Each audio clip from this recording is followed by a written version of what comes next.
And then they came back and did the reflection.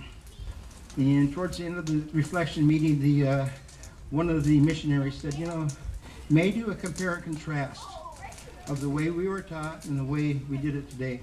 He said, please. And so this gentleman got up and said, you know, the first thing we do is when we knock on a door, if anyone answers the door, we put our foot in. That way they can't close the door. Or, you know, we have our foot in their doorway.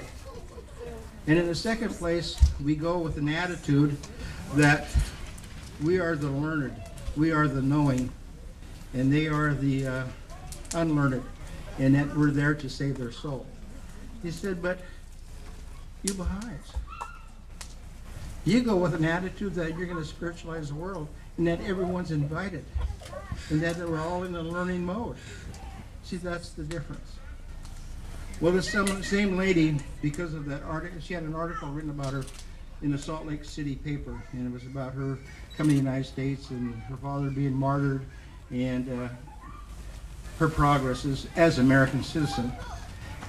She was nominated, they nominate every year in Provo, Utah, 4 people for the Freedom Award.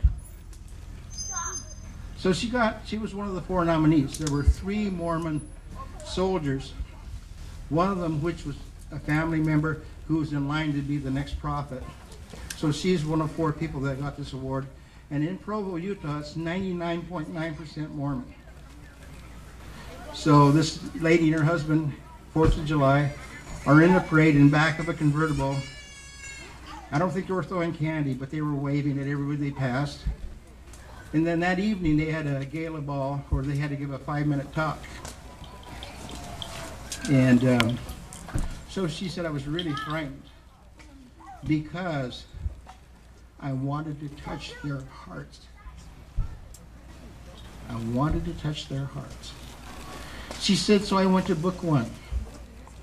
And Sean alluded to the writing. If the thought of war comes, replace it with you. And so she did that. And then she closed with a prayer for America, Abdu Baha. And that was her presentation. And then they got in line and there was a reception. Everybody came through. And she said, I couldn't tell you how many grown men came to me, tears in their eyes, thanking me and asking for a copy of that prayer. And I said, well, you know, what comes to mind? I said they were either a brother, a father, an uncle, or a grandfather of somebody who lost their life in a meaningless war. And so, you know, and she said, Ferris, you know what that did for the Baha'is? In Utah, we were called a cult by the Mormons. We're a cult.